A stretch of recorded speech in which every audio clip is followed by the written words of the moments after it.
Hello. Just a few notes on Japan. A lot of it's going to be similar to other things we've talked about because, once again, they go into a lot of detail that we may not need. So, Japanese culture is in many ways related to Chinese culture, and I know that this creates some frictions in Japan and in Korea, but the Chinese certainly see those two cultures as being kind of children of an older Chinese culture that changed as it spread. There's a lot of meditative music. Part of this is because of the prevalence of Zen Buddhism in Japan, and that requires this meditative state and this thought of emptiness or nothingness that's part of the Zen experience. So there are also a lot of other non-Japanese elements that come into the music, and we'll find some of that later with J-pop, and of course some of that's also related to Chinese influences. There is a kind of overall similarity between Japanese musics, but as with all cultures, there's a lot of variety. There are several religious groups or religious traditions that are part of the Japanese culture. Zen Buddhism is one, of course. The other is Shinto, which is the oldest of the Japanese religions. And some of that music also has, some of that ritual also has special music that accompanies it. One of the things that comes out of the Shinto tradition in a way is the taiko drumming. There's a lot of taiko drumming in the world now. I know there's at least one ensemble here in St. Louis, and it's a very exciting and dramatic kind of music as it is done. Modes again. Way too much detail on the modes, at least I think, for our uses. 1, 2, 3, 5, 6 mode, or the 1, 2, 4, 5, 6 mode. These are, if you go to a piano and play white note and black note combinations, if you think of C as 1, so Rio would be 1, 2, 3, so C, D, E, G, A. So that's a pretty typical gapped pentatonic scale. A lot of theory to skip.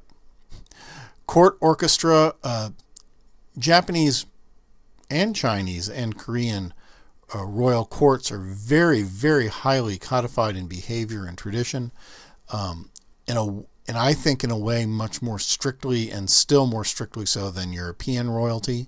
So if you imagine the formality that accompanies the Queen of England or the Pope, where there are rules about whether you can or cannot touch them, or cannot initiate conversation, it's even more so in these cultures.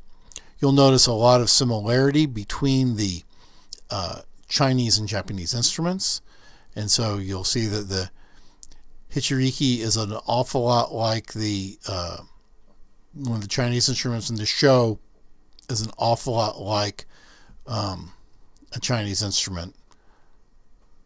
Drums. Actually just skipped the slide because I did not find a good analog for the CD CD example, and I don't like to have you buy them. Probably the most typical for Westerners Japanese instrument is the shamisen, which is related to Chinese instruments, but here there's a very specific plectrum that is also used as part of it. And that's a nice example of how the shamisen works. The shakuhachi is a notched end-blown flute that's had a lot of popularity in world music circles in the last few years. And the koto is the other really distinctive Japanese instrument, and of course we've seen something very like it in China as well. Theater. This is the first, well, it's not the first time. We talked about Chinese theater and Beijing opera. There are 3 big traditions in Japan. No, which is a highly refined stylized theater where there's a lot of symbolism, and there's a lot of, and it unfolds very slowly, and music is a part of that. There's also Bunraku Puppet Theater.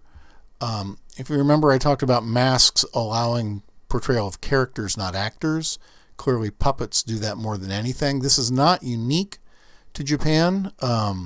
There was certainly in classical music era Europe a fascination with and widespread use of marionette theaters. And in fact, Franz Joseph Haydn wrote a number of marionette operas that were performed in a marionette theater in the Esterhazy Palace.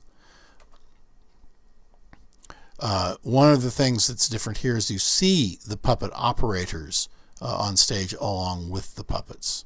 And then Kabuki theater combines a lot of elements that are found both in No and in Bunraku. It's very elaborate and spectacular, and all of these theatrical traditions unfold in a very, very slow way over very long periods of time.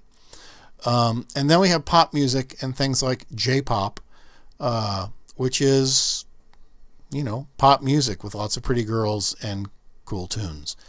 So those are just a few points. I wanted to go through this set of slides as well as we did the others, partly so that you would know that, yes, I know there's a lot of detail and it's not there, and I wanted you to have a sense of what I thought we needed to know. So thanks.